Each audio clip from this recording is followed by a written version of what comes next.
যারা গবেষণা করেন তাদেরকে মুস্তাহিদ বলা হয়। ইমাম আবু হানিফা এমন একজন মুস্তাহিদ, ইমাম শাফি এমন একজন মুস্তাহিদ, ইমাম আহমদ বিন হাম্বল এমন একজন মুস্তাহিদ, ইমাম মালিক এমন একজন মুস্তাহিদ, ইমাম বুখারী এমন একজন মুস্তাহিদ, ইমাম মুসলিম এমন একজন মুস্তাহিদ। এই সকল মুস্তাহিদদের অধিকার নাই সাহাবায়ে কেরামের গবেষণার উপরে কোনো ধরনের হস্তক্ষেপ করা।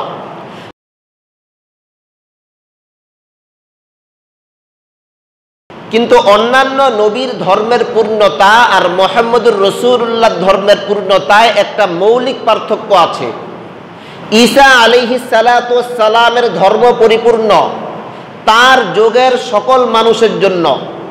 নূহ আলাইহিস সালাতু ওয়াস সালামের ধর্ম পরিপূর্ণ তার যুগের সকল সমস্যার সকল মানুষের জন্য। আদম আলাইহিস সালাতু ওয়াস সালামের ধর্ম পরিপূর্ণ তার যুগের সকল সমস্যার সমাধান তার যুগের সকল মানুষের জন্য। ইদ্রিস আলাইহিস সালাতু ওয়াস সালামের ধর্ম পরিপূর্ণ তার যুগের সকল মানুষের সকল সমস্যার সমাধানের জন্য। আর মুহাম্মদুর রাসূলুল্লাহর ধর্ম পরিপূর্ণ, কিন্তু মুহাম্মদুর রাসূলুল্লাহর ধর্ম তার যুগের না, শুধু সর্বকালের সকল সমস্যার সকল সমাধানের জন্য মুহাম্মদুর রাসূলুল্লাহর ধর্ম পরিপূর্ণ। অন্যান্য নবীদের ধর্মের পূর্ণতায় আর হুজুর সাল্লাল্লাহু আলাইহি ওয়াসাল্লামের ধর্মের পূর্ণতায় মৌলিক পার্থক্য। অন্যান্য নবীদের ধর্মগুলো তাদের যুগের সকল মানুষের সকল সমস্যার সমাধানের জন্য পরিপূর্ণ, আর মুহাম্মদুর রাসূলুল্লাহর ধর্ম শুধু তার যুগের না, সকল যুগের সকল সমস্যার সকল মানুষের সমাধানের জন্য পরিপূর্ণ। বর্তমান যুগে আমরা বিকাশে লেনদেন করি, তাই না? বিকাশে লেনদেন করলে 1000 টাকা বিকাশ করলে আপনাকে 20 টাকা অতিরিক্ত দিতে হয়। এই মাসআলাটা আপনি কোরআন হাদিস থেকে বের করেন। রমজান মাসে ইনজেকশন দিলে রোজা ভাঙবে কি ভাঙবে না, এই মাসআলাটা আপনি কোরআন হাদিস থেকে বের করেন। বর্তমান সময় আমরা শেয়ার বাজারের বিজনেস করি, এই মাসআলাগুলো আপনি কোরআন হাদিস থেকে বের করেন। সমস্যা হতে পারে 1400 বছর পরে, কিন্তু রাসূলুল্লাহ সমস্যার সমাধান দিয়ে রাখছেন 1400 বছর আগে। উদাহরণস্বরূপ আমি আরেকটা উদাহরণ দেই। আমাদের বর্তমান সময়ে পুরুষদের তুলনায় নারীর সংখ্যা বেশি, পুরুষদের তুলনায় নারীর সংখ্যা বেশি। একজন পুরুষ যদি একটা করে বিয়ে করে, অনেক মেয়েরা অবিবাহিতা থাকবেন। এই সমস্যাটা রাসূলুল্লাহর যুগে ছিল না, কিন্তু সমাধান রাসূলুল্লাহর যুগে দিয়ে দেওয়া হয়েছে। ফানকিহু মা তাবা লাকুম মাসনা ওয়া সুলাসা ওয়া রুবা। যদি তোমার প্রয়োজন হয় তুমি 2টা বিয়ে করো, 3টা বিয়ে করো, 4টা বিয়ে করো। সমস্যা 1400 বছর পরের, আর সমাধান 1400 বছর আগের। আমি যেই মাসআলাগুলোর কথা আপনাদেরকে বললাম, যে এই মাসআলাগুলো আপনি কোরআন হাদিস থেকে খুঁজে বের করেন। এই যে আমি মাইকে বয়ান করতেছি, মাইকে বয়ান করা জায়েজ নাকি না জায়েজ, মাইকে নামাজ পড়া জায়েজ নাকি না জায়েজ। আমরা যখন মাইকে নামাজও পড়ি, ঠিক কিনা? মুরব্বীরা জানেন, আগে কিন্তু এক সময়, বেশি দিন হয় নাই সেই যুগ, এখনো অনেক জায়গায় মাইকে নামাজ হয় না। মাইকে যে আমরা নামাজ পড়ি, এই মাসআলাটা আপনি কোরআন হাদিস থেকে খুঁজে বের করেন। কোরআন হাদিসে এই সকল মাসআলার সমাধান আপনি পাবেন না। তাহলে কোরআন হাদিস সকল মানুষের সকল সমস্যার সমাধান, এটা কিভাবে হইল? সূরাতুন নিসার 59 নম্বর আয়াতের মধ্যে আল্লাহ পাক বলেন, ইয়া আইয়ুহাল্লাযীনা আমানু আতিউল্লাহ ওয়া আতিউর রাসূল ওয়া উলিল আমরি মিনকুম فإن تنازعتم في شيء فردوه إلى الله والرسول। এটা সূরাতুন নিসার 59 নম্বর আয়াতটা আমি আপনাদেরকে শুনাইলাম। কোরআনে কারিমের আয়াত বোঝার জন্য তিনটা জিনিসের প্রয়োজন। আমি আবারও বলছি, এই বিষয়গুলো প্রত্যেকটা মুসলমানের স্মরণ রাখা, বোঝা অত্যন্ত জরুরি। নয়তো কেউ আপনাকে বিভ্রান্ত করবে, আপনার ঘরের কাউকে বিভ্রান্ত করবে। আপনি যদি বিভ্রান্তির হাত থেকে বাঁচতে চান, আরেকজনের দাওয়াত যদি আপনাকে প্রভাবিত না করে, তা আপনার ভিতরে কিছু মাল মেডিসিন থাকতে হবে। সে বলবে, আরে মিয়া হুজুর কি বুঝে। তো কোরআনে কারিমের আয়াতের তাফসির জানতে হলে কয়টা জিনিসের দরকার ভাই? তিনটা। এক নাম্বার, আয়াতটা জানতে হবে। দুই নাম্বার, আয়াতের শাব্দিক অর্থ জানতে হবে। তিন নাম্বার, আয়াতের তাফসির ব্যাখ্যা জানতে হবে।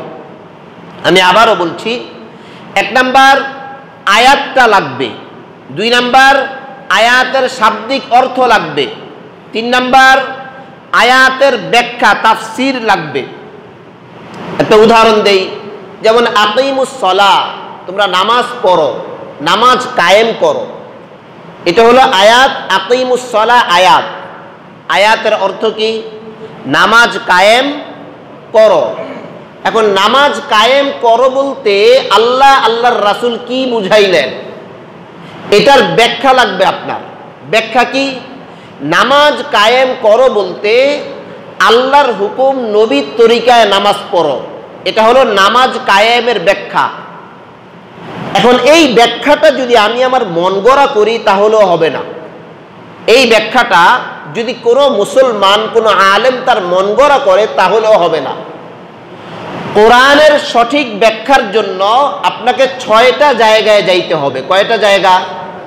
কয়টা জায়গা ভাই? 6টা জায়গা। এক নাম্বার, তাফসীরুল কোরআন বিল কোরআন, তাফসীরুল কোরআন বি আহাদিসিন নাবাবিয়্যা, তাফসীরুল কোরআন বি আসারিস সাহাবা, তাফসীরুল কোরআন বি আকওয়ালিত তাবিঈন, তাফসীরুল কোরআন বি আকওয়ালিল মুজতাহিদিন, তাফসীরুল কোরআন বি কাওয়াইদিল আরাবিয়্যা। এই 6টা জায়গা থেকে আপনাকে কোরআনের তাফসীর সংগ্রহ করতে হবে। যে কোনো একটা তাফসীর বা যে কোনো একটা ব্যাখ্যা আমি দিয়ে দিলাম, এই ব্যাখ্যা গ্রহণযোগ্য না। এই ব্যাখ্যা যদি গ্রহণযোগ্য হয় তাহলে অন্যান্য ধর্মগ্রন্থগুলো যেরকম বিকৃত হয়ে গেছে, কোরআনে কারিমে এরকম বিকৃত হয়ে যাবে। যার ফলে ইসলামের মৌলিক বিধান হলো, কোরআনের ব্যাখ্যা যদি তুমি জানতে চাও তোমাকে 6 জায়গায় যাইতে হবে। প্রথম জায়গা, কোরআনের ব্যাখ্যা কোরআনের মাধ্যমে। 2 নাম্বার জায়গা, কোরআনের ব্যাখ্যা হাদিসের মাধ্যমে। 3 নাম্বার জায়গা, কোরআনের ব্যাখ্যা সাহাবায়ে কেরামের জীবনের মধ্যে। 4 নাম্বার ব্যাখ্যা, কোরআনের ব্যাখ্যা বি আকওয়ালিত তাবিঈন, সাহাবায়ে কেরামদেরকে যেই সকল লোক দেখছেন তারা কি বলে তাদের ব্যাখ্যার মাধ্যমে। 5 নাম্বার ব্যাখ্যা বি ইজতিহাদিল মুজতাহিদিন, কোরআনের ব্যাখ্যা সম্পর্কে মাযহাবের ইমামগণ কি বলে তাদের কথার উপর ভিত্তি করে। 6 নাম্বার ব্যাখ্যা, 6 নাম্বার জায়গা বি কাওয়াইদিল আরাবিয়্যা, কোরআনের ব্যাখ্যার জন্য আরবি ভাষার কায়দা কানুন থেকে ব্যাখ্যাগুলো বের হবে। আমি কি বুঝাইতে পারলাম? না বুঝলেও বুঝতে হবে। এই বিষয়গুলো তাত্ত্বিক, কিন্তু অনেক মানুষ এই মাযহাব নিয়ে বৎসরে কমপক্ষে একবার আমি মাযহাব নিয়ে আলোচনা করার চেষ্টা করি। ইসলামের মৌলিক বিধানগুলো পুরো 1 বৎসরে একবার করে আমি ঘুরে আনি। যার ফলে আমি বলে থাকি অনেক সময়, মধুবাগ মসজিদে যদি কেউ 1 বৎসর লাগাতার নামাজ পড়ে, সে মোটামুটি আশা করি তাকে কেউ বিভ্রান্ত করতে পারবে না। সে একটা দেখবেন, আশরাফ আলী থানভী রহমতুল্লাহ আলাইহি বলছেন, দৈনিক যদি তুমি একটা করে মাসআলা শিখো, 365 দিনে 365টা মাসআলা তুমি শিখতে পারবা। তো এই ক্ষেত্রে ছোটখাটো একজন আলেমের মতো তুমি হয়ে যাবা। তো আমাদের এই 6টা জায়গা থেকে কোরআনের ব্যাখ্যা জানতে হবে। এখন 6 জায়গা থেকে আপনি কোরআনের ব্যাখ্যা জানবেন কি মন গড়া না বিন্যাস ভিত্তিক? যে কোরআনের ব্যাখ্যা আমি আগেই দেখলাম আরবি গ্রামার কি বলে। বলতে পারেন হুজুর আরবি গ্রামার কেন লাগবে? আমি বাংলা তাফসীরে মারিফুল কোরআন আছে, বাজার থেকে কিনে পড়লাম। তাফসীরে কাবির বাংলা পাওয়া যায়, বাজার থেকে কিনে পড়লাম। তাফসীরে বুরহানুল কোরআন বাংলা পাওয়া যায়, বাজার থেকে কিনে পড়লাম। হ্যাঁ, এই সমস্ত বাংলা তাফসীরের কিতাবগুলো আমরা পড়তে পারবো, কিন্তু এই সমস্ত তাফসীরের কিতাব দিয়ে আমরা গবেষণা করতে পারবো না। আমরা এখান থেকে উপদেশ নিতে পারবো। বলা হইল ইন্নাল্লাহা আলা কুল্লি শাইইন কাদির, আল্লাহ সব ক্ষমতার ঊর্ধ্বে। এটা একটা নসিহতমূলক আয়াত, বাস এটা আপনি নেন। কিন্তু আবার আছে কি ইয়াদুল্লাহি, যে আল্লাহর হাত, কোরআন আছে আল্লাহর হাত। এখন আপনি এটার ব্যাখ্যার জন্য আল্লাহর হাত কেমন, কি আমাদের মতো নাকি আল্লাহকে তো দেখিই নাই, এটার ব্যাখ্যা দরকার। এই ব্যাখ্যার জন্য আপনাকে আরবি ভাষায় পারদর্শী হইতে হবে। কেন? আমি যদি আপনাকে বলি ভাই আমাকে এক গ্লাস পানি দেন, আপনি পানি আমাকে কি দিয়ে দিবেন? গ্লাস দিয়ে দিবেন। বাথরুমের সামনে দাঁড়িয়ে যদি আমি বলি ভাই আমাকে এক গ্লাস পানি, আমাকে একটু পানি দেন, ওই পানিটা কি আপনি গ্লাস দিয়ে দিবেন না বদনা দিয়ে দিবেন? রাও করে না, কি দিয়ে দিবেন বলেন? বদনা দিয়ে দিবেন। কেন? বাংলা ভাষার স্থান কাল পাত্র আপনি বুঝেন। মসজিদের মেম্বারে বসে যদি খতিব সাহেব বলে যে ভাই একটু পানি দেন, তো পানি আমি গ্লাস দিয়ে দিব। মেম্বার আমাকে দিক নির্দেশনা দিচ্ছে, এই জায়গায় গ্লাস দিয়ে পানি দেওয়া উচিত, এটা খতিব সাহেব বলে নাই, বলার প্রয়োজন নাই। যে বাংলা ভাষায় পারদর্শী সে বুঝবে এখানে গ্লাসের দরকার। আমি যদি বদনা দিয়ে পানি দেই, মানুষ হাসাহাসি করবে। পক্ষান্তরে খতিব সাহেব যদি টয়লেটের সামনে দাঁড়িয়ে বলে ভাই একটু পানি দেন, তো ওই পানিটা যদি আমি গ্লাস দিয়ে দেই, তাহলে মানুষ আমাকে মূর্খ ভাববে। কারণ টয়লেটের সামনে দাঁড়িয়ে পানি চাওয়ার অর্থ এই না যে আপনি আমাকে গ্লাস দিয়ে পানি দেন, বরং ওই জায়গাটা দালালত করে, প্রমাণ করে আমাকে বদনা দিয়ে পানি দেন।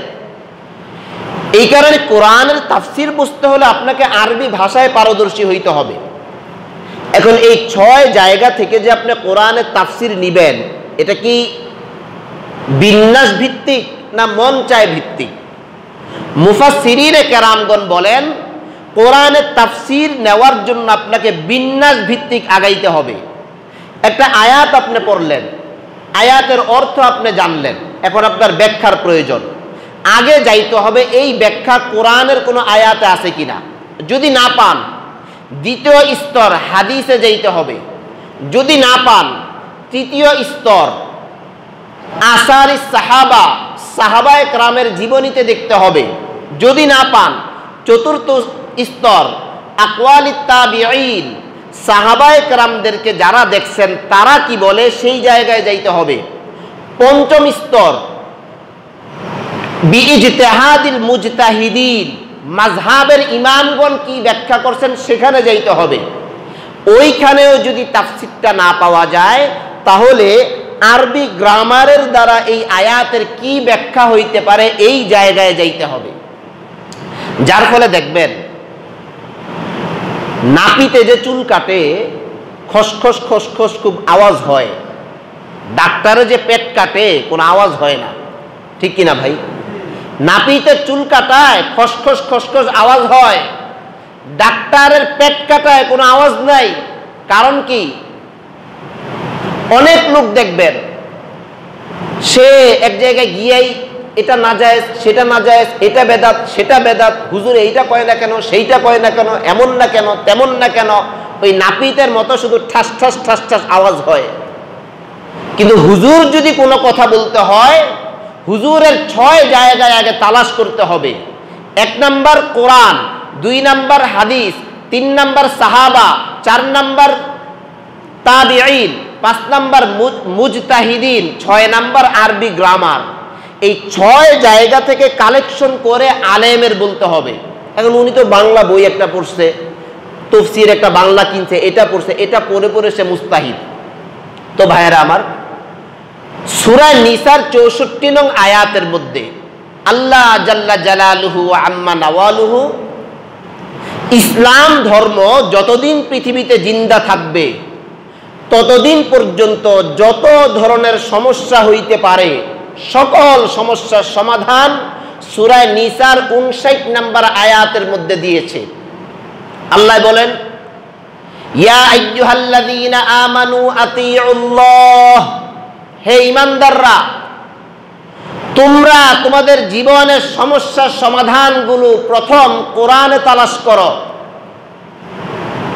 আতিউর রাসূল, কোরআনে যদি না পাও, তোমরা তোমাদের জীবনের সমস্যার সমাধানগুলো হাদিসে তালাশ করো। এখন এমন অনেক সমস্যা আছে যেগুলো আমরা কোরআনেও পাচ্ছি না, হাদিসেও পাচ্ছি না। যে সকল ভাইয়েরা বিভ্রান্ত হয় যে আমি কোরআন মানবো, হাদিস মানবো, আর কিছু মানবো না, কোরআন মানবো, হাদিস মানবো, আর কিছু মানবো না, তো কোরআন হাদিসে মাইকে যে আমি বয়ান করি, নামাজ পড়াই, এই মাসআলাটা বের করেন। শত শত মাসাইল পাবেন যেগুলো কোরআন হাদিসে ডাইরেক্ট আপনি পাবেন না। বাদ দেন সেটা। ইসলামের প্রথম খলিফার নাম কি ভাই?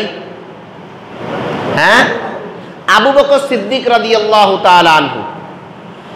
আবু বকর সিদ্দিক রাদিয়াল্লাহু তাআলা আনহু যে ইসলামের প্রথম খলিফা, এটা আপনি কোরআনে বের করেন, এটা হাদিসে বের করেন। আবু বকর সিদ্দিক যে ইসলামের প্রথম খলিফা, এটা আপনি সরাসরি না কোরআনে পাবেন না হাদিসে পাবেন। তাহলে পাবেন কই? পাবেন সূরা নিসার এই 59 নম্বর আয়াতের মধ্যে। আল্লাহ বলছেন, তোমাদের জীবনের সমস্যার সমাধানের জন্য প্রথম নাম্বার ঠিকানা কি? কোরআন। 2 নাম্বার ঠিকানা কি? হাদিস। 3 নাম্বার ঠিকানার নাম আমি বলছি। আয়াতটা কোন সূরায়, কোন আয়াত? সূরা নিসা 59 নাম্বার আয়াত, মুখস্থ রাখবেন সবাই। সূরা নিসা 59 নাম্বার আয়াত। সমস্যার সমাধানের প্রথম তালাশের কেন্দ্র কোরআন, দ্বিতীয় তালাশের কেন্দ্র নবীর হাদিস। এমন কোন সমস্যা যদি আসে যেটা কোরআনেও পাচ্ছি না ডাইরেক্ট, হাদিসেও পাচ্ছি না ডাইরেক্ট, তাহলে কি করব? সূরা নিসার 59 নম্বর আয়াতের মধ্যে আল্লাহ সমাধান দিবেন, ওয়া উলিল আমরি মিনকুম, তোমাদের মধ্যে যারা জ্ঞানী, যারা প্রজ্ঞাশীল, তারা যেই সিদ্ধান্ত নেয়, কোরআন যেরকম নির্ভুল, হাদিস যেরকম নির্ভুল, তোমাদের মধ্যে যারা প্রজ্ঞাশীল জ্ঞানী, তাদের সিদ্ধান্তটাও কোরআন হাদিসের মতো 100% নির্ভুল। ওয়া উলিল আমরি মিনকুম, তোমাদের মধ্যে যারা প্রজ্ঞাশীল, যারা জ্ঞানী, তাদের সিদ্ধান্তগুলোকে তোমরা মানো। যেটাকে আমাদের ভাষায় আমরা এজমা বলি। কি বলি? এজমা বলি। ইসলামের প্রথম দলিল কোরআন, ইসলামের দ্বিতীয় দলিল হাদিস, ইসলামের তৃতীয় দলিল এজমা। যারা শুধু কোরআন মানতে চায়, হাদিস মানতে চায়, হাদিসের মধ্যেও আবার শুধু কোন হাদিস মানতে চায়? সহি হাদিস। গত জুমাতে আমি আপনাদেরকে বলছিলাম সহি আর অসহির পার্থক্য মনে আছে? সহির বিপরীতে হাদিসের পরিভাষায় ভুল আসে না। সহির বিপরীতে হাদিসের পরিভাষায় যদি কেউ ভুল সাব্যস্ত করে, সে কাফের হয়ে যাবে। কারণ হাদিসের পরিভাষায় সহির বিপরীতে আরো কমপক্ষে 75টা পরিভাষা আছে।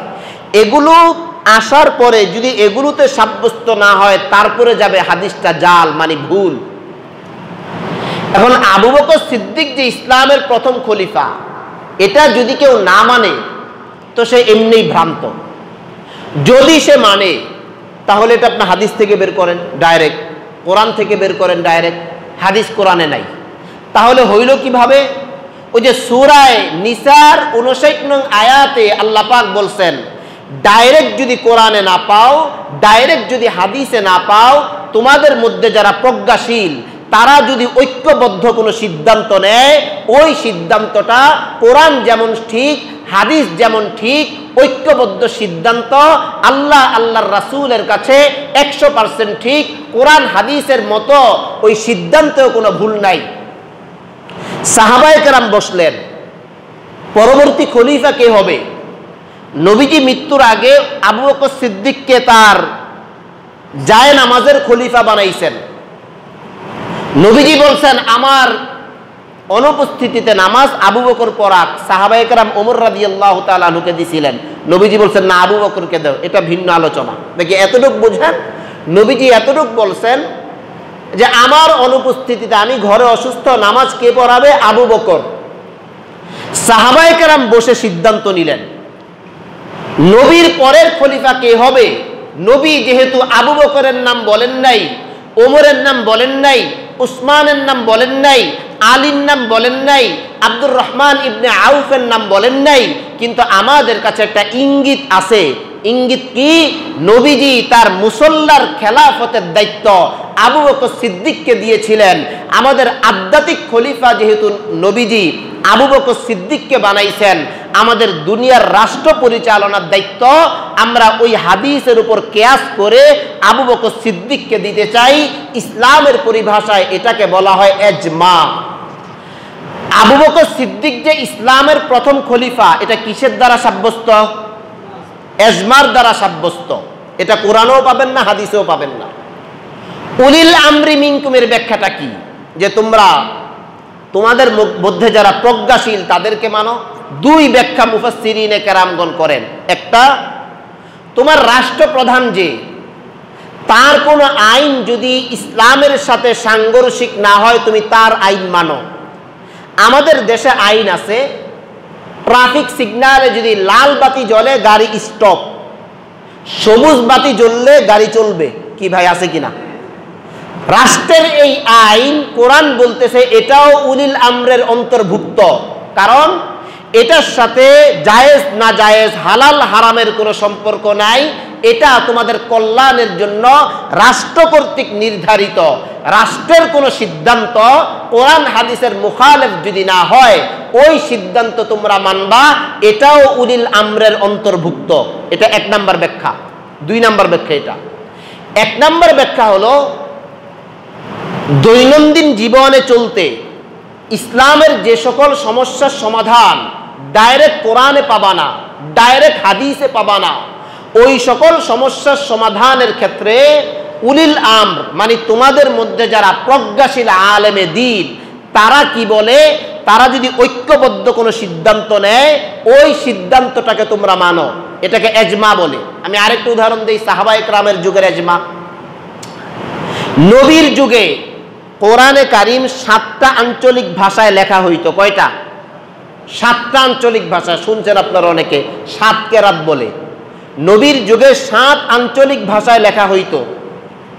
খলিফা উসমান রাদিয়াল্লাহু তাআলা আনহুর যুগে উনি সাহাবায়ে কেরামদেরকে ডেকে বললেন যে এখন থেকে আমি চাই কোরআন যে কোনো এক ভাষায় লেখা হোক।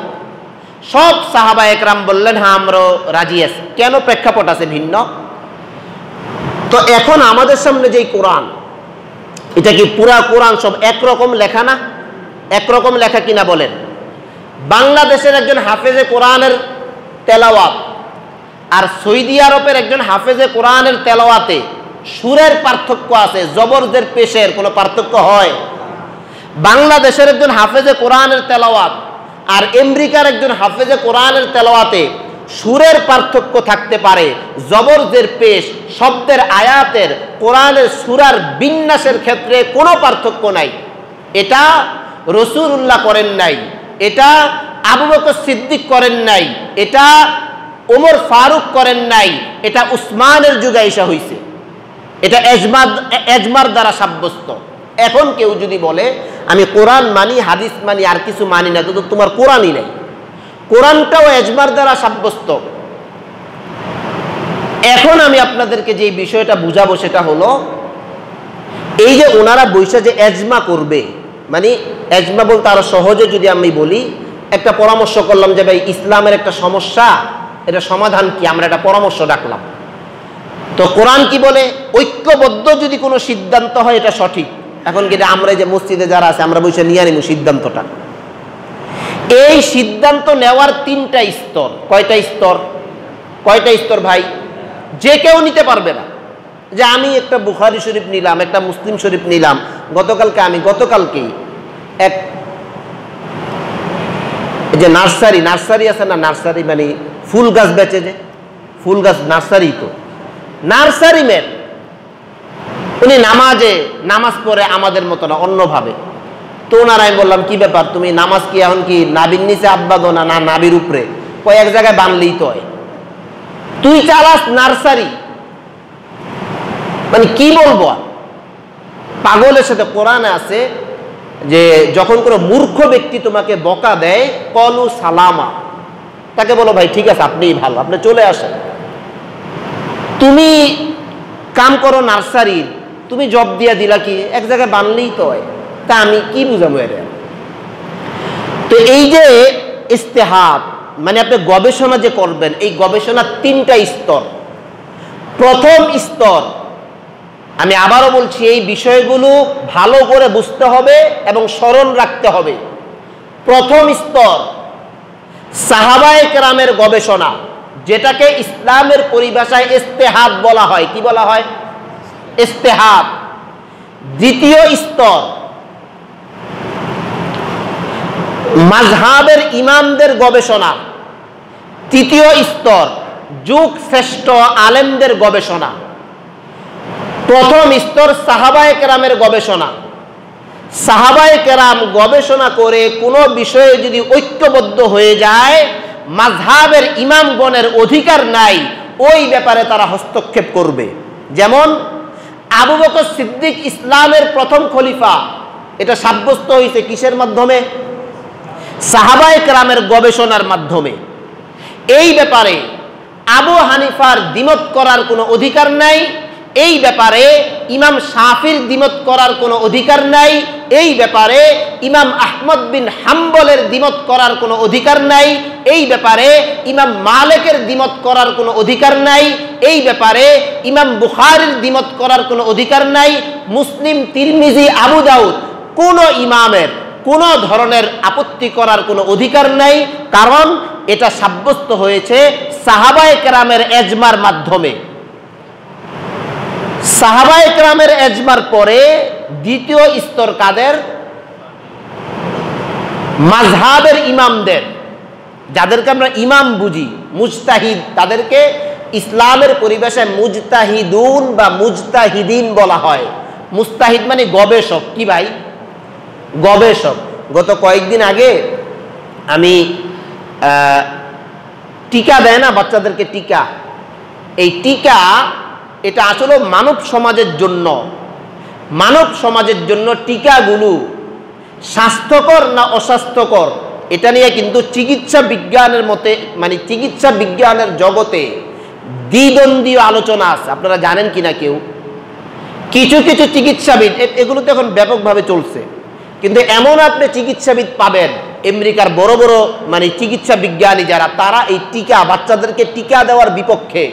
তাদের দাবি হইল টিকা দিলে এই অটিজমে বাচ্চারা আক্রান্ত হয়, টিকা দেওয়ার পরে বিভিন্ন রোগ শোক বাচ্চাদের মধ্যে দেখা যায়, তো টিকা কেন? এগুলো কিছু মানুষের ব্যবসায়িক কার্যক্রম। এটা আমার বক্তব্য না, চিকিৎসা বিজ্ঞানের মতে এই জায়গায় 2টা ভাগ আছে। তো এক লেখকের কিছু লেখা আমি পড়ছি গত কিছুদিন আগে, তো পড়ে ওই জায়গায় তো চিকিৎসা শাস্ত্রের অনেক পরিভাষা ব্যবহার করা আছে। চাপাবাজি করে লাভ নাই, আমি তো আর চিকিৎসক না, আমি আলেম, আলেমের পরিভাষা আমি বুঝবো। এখন আমি আপনাদের সামনে বয়ান করি 1 ঘন্টা, 1 ঘন্টায় যদি ঠাসঠুস দিয়ে একটা চিকিৎসার কথা আমি বলি, অনেক মুসল্লি মনে করবে যে হুজুর এই লাইনে জ্ঞান রাখে দেখা যায়। আসলে অত জ্ঞান নাই, জ্ঞান সামান্যই। তো আমি ওনার প্রবন্ধ পড়ে দেখলাম যে এই জায়গায় অনেক বিষয় আছে যে বিষয়গুলো আমার পুরোপুরি বুধগম্যে আসে না, আমার বুঝে আসে না। আমি আমার এক ডাক্তার বন্ধুর কাছে এগুলো পাঠিয়ে দিলাম যে আপনি একটু পড়েন, পড়ে আপনি আপনার সিদ্ধান্তটা আমাকে জানান। উনি 1 সপ্তাহ পর আমাকে সিদ্ধান্ত জানাইলো যে হুজুর এগুলো আসলে একটা গবেষণার ব্যাপার, এগুলো আমার বিষয় না। এই ডাক্তারের বক্তব্য আমি শোনাচ্ছি, এগুলো আমার বিষয় না, এগুলো আলাদা সাবজেক্ট, আলাদা গবেষণা করার ব্যাপার। তো আমি পড়ে যেটা দেখলাম, এক এক জনের গবেষণা এক এক রকম হতেই পারে, এটি ডাক্তারের বক্তব্য। টিকা নিয়ে 5 ডাক্তার গবেষণা করছে যারা গবেষক, তো 5 জন তাদের গবেষণার রিপোর্ট পেশ করার পরে সাধারণত এমনটাই হয় যে 5 জনের রিপোর্ট 5 রকম। আপনারা কি আমার এই কথার সাথে একমত? তা আপনারা তো শিক্ষিত মানুষ, বুঝেন, যার যার সাবজেক্টে শেষে বুঝেন। 5 জনের গবেষণা 5 রকম, এটা হতেই পারে। উনি আমাকে বললেন যে হুজুর আপনি যেই লেখকের লেখাগুলো আমাকে দিয়েছেন, সে একটা গবেষণা করছে, গবেষণা পেশ করছে জাতির সামনে, এগুলোকে প্রুফ করার আবার আলাদা লোক আছে। যেমন আমরা বলি WH বলি, এখন ওনারা কি করে না করে ভিন্ন ব্যাপার, কিন্তু প্রুফ করার আলাদা লোক আছে না নাই? তুমি এটা গবেষণা দিবা, এটা আবার প্রুফ করার লোক আছে, তোমার গবেষণাটা কোন মানের, এটা সঠিক না ব্যাঠিক, এরপরে এটা পরীক্ষা করা হবে, তারপরে জাতির সামনে পেশ করা হবে। তো ঠিক তদ্রূপ এই যে গবেষণাটাকে ইসলামের পরিভাষায় ইজতিহাদ বলা হয়। কি বলা হয়? যারা গবেষণা করেন তাদেরকে মুস্তাহিদ বলা হয়। ইমাম আবু হানিফা এমন একজন মুস্তাহিদ, ইমাম শাফি এমন একজন মুস্তাহিদ, ইমাম আহমদ বিন হাম্বল এমন একজন মুস্তাহিদ, ইমাম মালিক এমন একজন মুস্তাহিদ, ইমাম বুখারী এমন একজন মুস্তাহিদ, ইমাম মুসলিম এমন একজন মুস্তাহিদ। এই সকল মুস্তাহিদদের অধিকার নাই সাহাবায়ে কেরামের গবেষণার উপরে কোনো ধরনের হস্তক্ষেপ করা। তাহলে প্রথম গবেষণার স্তর সাহাবায়ে কেরাম। 2 নম্বর গবেষণার স্তর মাযহাবের ইমামগণ। মাযহাবের ইমামগণ যদি কোনো বিষয়ে ঐক্যবদ্ধ সিদ্ধান্ত দেন, এই জায়গায় কোনো আলেমের অধিকার নাই আলেম দ্বিমত পোষণ করবে, সে যত বড় আলেম হোক।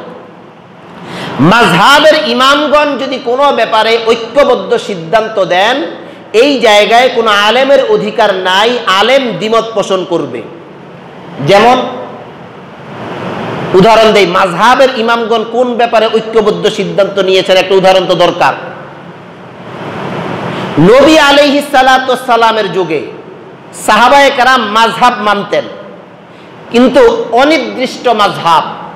এখন যেরকম আমরা 4টা নির্দিষ্ট মাযহাব মানি, নবী আলাইহিস সালাতু ওয়াস সালামের যুগেও মাযহাব মানামানির প্রচলন ছিল, কিন্তু সেটা ছিল কি প্রচলন? অনির্দিষ্ট। ইমাম আবু হানিফাকেই মানতে হবে, নির্দিষ্ট না। তখন তো ইমাম আবু হানিফার জন্মই হয়নি। ইমাম শাফিকেই মানতে হবে, নির্দিষ্ট না।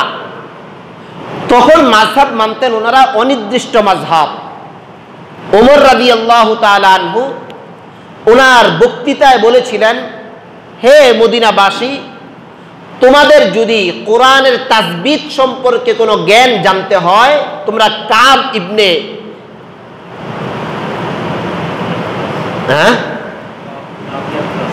কাব ইবনে আবি আক্কাসের কাছে জিজ্ঞেস করবা। তোমাদের যদি ফারায়েজ সম্পর্কে, পৈতৃক সম্পত্তি সম্পর্কে কোনো মাসআলা জানার প্রয়োজন হয়, তাহলে তোমরা যায়েদ ইবনে সাবিতকে জিজ্ঞেস করবা। নামাজ, রোজা, হজ, যাকাত, পারিবারিক কোনো মাসআলা যদি জানার প্রয়োজন হয়, তোমরা মুআজ ইবনে জাবালকে জিজ্ঞেস করবা। আর লেনদেন, টাকা পয়সা, ব্যবসা বাণিজ্য সম্পর্কে যদি কোনো মাসআলা জানতে হয়, তো আমি ওমরকে জিজ্ঞেস কইরো। আচ্ছা, ওমর রাদিয়াল্লাহু তাআলা আনহু এই যে এই ঘোষণাটা দিলেন, একটা নির্দেশ চালু করলেন সাহাবায়ে কেরামের মধ্যে। উনি এই নির্দেশটা দিয়েছেন সাহাবায়ে কেরামদেরকে, অর্থাৎ সাহাবীদের মধ্যেও সকল সাহাবীর জ্ঞান এক সমান ছিল না। ওমর রাদিয়াল্লাহু তাআলা আনহু বলছেন, যারা সরাসরি কোরআন হাদিস থেকে মাসআলা গবেষণা করে বের করার সামর্থ্য রাখো না, তোমার যদি পৈতৃক সম্পত্তির কোনো মাসআলা জানতে হয়, যায়েদ ইবনে সাবিতের কাছে যাও। তোমার যদি কেরাত সম্পর্কে কোনো মাসআলা জানতে চাও, সাহাবী কাবের কাছে যাও। তোমার যদি ব্যবসা লেনদেন সম্পর্কে কোনো মাসআলা জানতে চাও, তো আমি ওমরের কাছে আসো। সাহাবায়ে কেরামের যুগে ওনারা একজন এক একজনকে মানতেন, কিন্তু এটা তখন নির্দিষ্ট হয় নাই। কেন নির্দিষ্ট হয় নাই? ওনারা ছিলেন বড় ভালো মানুষ, যাকে মানছেন মরার আগ পর্যন্ত তাকেই মেনে গেছেন। বলে সুযোগ পাইছে আরেকজনের কাছে চলে যাব, এটা ওনারা করেন নাই।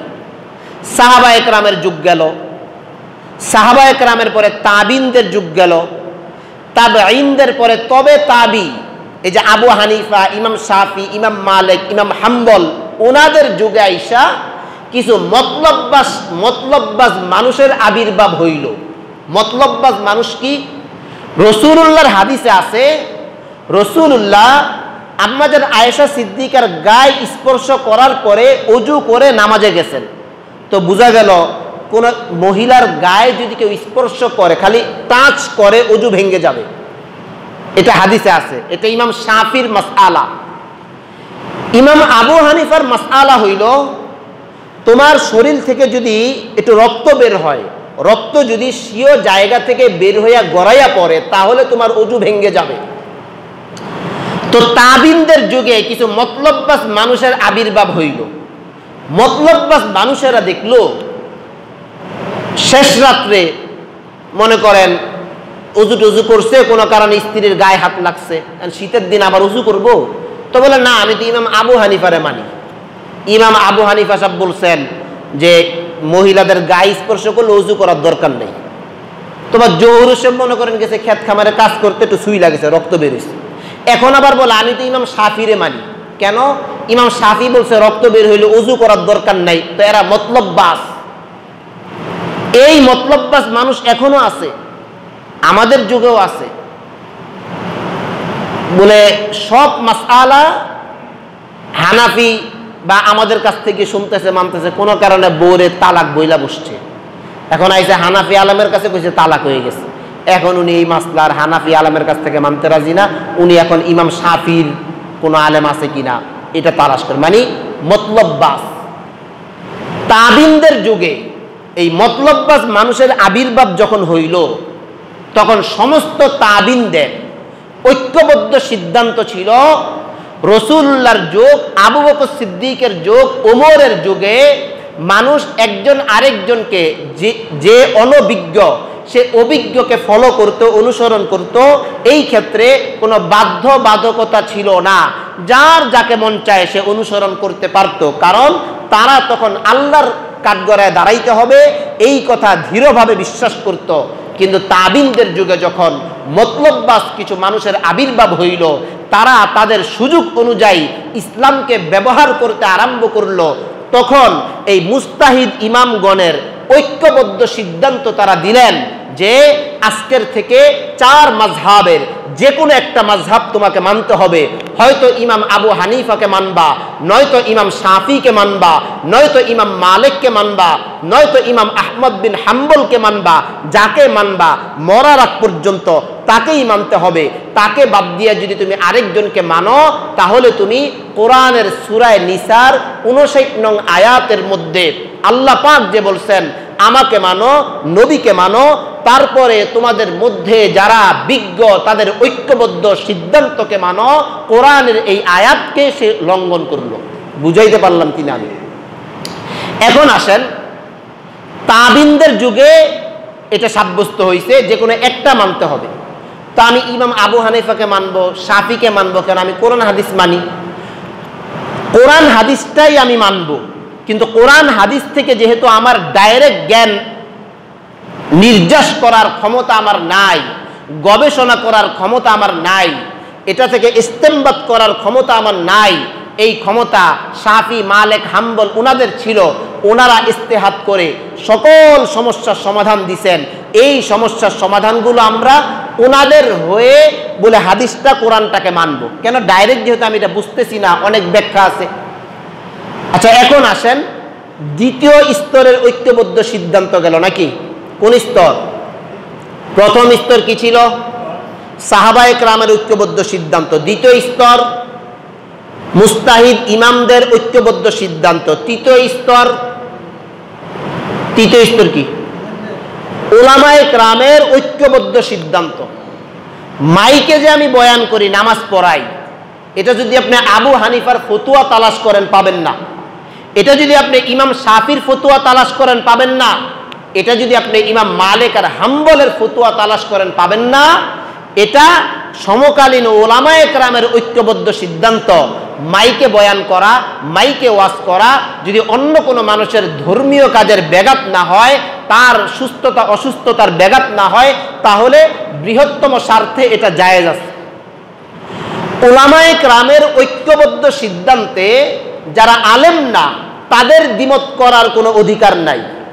বুঝাইতে পারলাম আমি? 3 স্তরের ঐক্যবদ্ধ সিদ্ধান্ত।